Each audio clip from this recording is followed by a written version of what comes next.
حضور شیخ العالم حضور قبلہ پیر علاؤدین شقیقی رحمۃ اللہ علیہ A R Y Q T V پر آپ کا درس مثنوی شریف چلتا تھا اور لوگ اس کو بڑا پسند فرماتے تھے۔ تو مولانا روم رحمۃ اللہ علیہ سے آپ کی جو محبت تھی تھوڑی سی اس حوالے سے گفتگو فرمائیں۔ کیو ٹی وی والے، اے آر وائی والے، یہ تین بھائی ہیں جو دبئی میں ہوتے ہیں۔ ان کے بڑے جو ہیں وہ حاجی عبدالرزاق صاحب مرحوم تھے۔ جی جی، یہ تینوں بھائی جو ہے وہ حضور شیخ العالم کے مرید ہیں۔ ماشاء اللہ میں یہ دبئی میں تینوں بیعت ہوئے تھے، اور کیو ٹی وی کے جو مالک ہیں وہ حاجی عبدالرؤف صاحب ہیں۔ جی جی کیونکہ ان کی ارادت بڑی پکی اور بڑی سچی، انہوں نے بڑی خدمت بھی کی اور بڑے اخلاص کے ساتھ چلے ہیں۔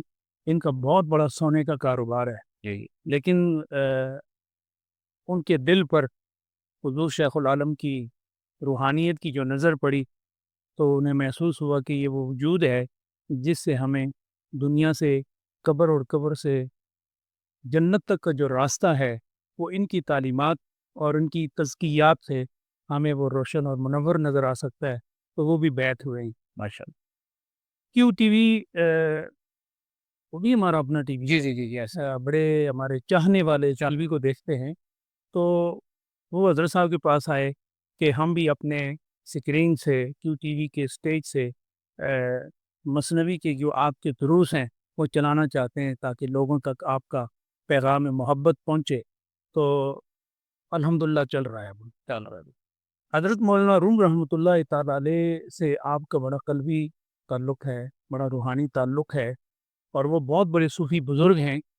اور جب آپ نے نور ٹی وی کا قیام عمل میں لائے تو علماء کو بلایا، جنہوں نے فقہ پہ کام کیا، جنہوں نے شریعت پہ کام کیا، فیضان شریعت اور احکام شریعت، اس کے علاوہ ترجمہ و تفسیر اور احادیث پر، نعت خوانی پر تحقیقی بیانات کے لیے آپ نے جب اس کام کا بیڑا اٹھایا تو آپ نے علماء کی موجودگی میں سب کو ارشاد فرمایا کہ تصوف کا عنوان رہ گیا ہے، تو اگر تصوف کے عنوان پر مثنوی کے دروس چلائے جائیں تو یہ لوگوں کے لیے بڑا ایک خوبصورت فیض ہوگا۔ جی جی بالکل تو آپ میں سے کوئی اس کو قبول کریں اور اس پہ کام شروع کر دیں۔ صحیح، لیکن کسی نے بھی حامی نہیں بھری۔ برطانیہ، برمنگم میں اچھا، بہت بڑا ہجوم تھا علماء کا، بلکہ میں یوں کہوں گا کہ ہجوم نہیں تھا، نجوم تھا وہ۔ جی جی تو کسی نے بھی حامی نہیں بھری۔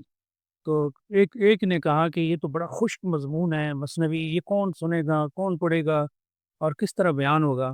تو پھر آپ نے ارشاد فرمایا کہ چلیں، اگر یہ آپ کے نزدیک خشک ہے تو ہم اس کو خشکی میں اس کو تری کے ساتھ بیان کریں سبحان اللہ، اور بہت خوبصورتی سے اس کو بیان کریں گے۔ سبحان اللہ، آپ کے تقریباً 250 سے لے کر 300 تک مثنوی کے دروس ہیں، اور آپ نے سنا بھی ہوگا۔ آپ فرماتے ہیں کہ میں مراقبے کی حالت میں نے استغاثہ کیا اور مولانا روم رحمۃ اللہ تعالیٰ علیہ کی روح کو مخاطب کیا کہ میں مثنوی شروع کرنے لگا ہوں۔ 186 ممالک میں اس کا جو ہے درس سنا جائے گا، جی جی پسند کیا جائے گا، لیکن اگر آپ نے میری پشت پر ہاتھ نہ رکھا تو جو بھی بیان ہوگا غلط ہوا تو وہ بھی آپ کی طرف جائے گی بات، اور اگر اچھا ہوا تو وہ بھی آپ ہی کی طرف جائے گی۔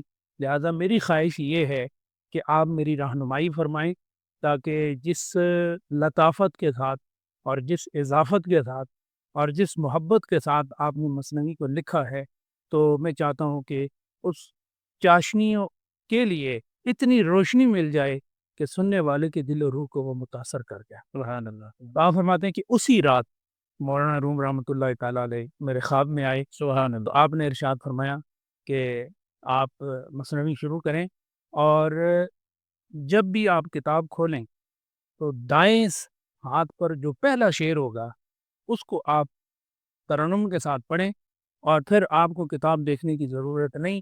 انشاءاللہ ایسے ایسے انوار آپ کے منہ سے نکلیں گے کہ مخلوق خدا متاثر ہوئے بغیر نہیں رہے گی۔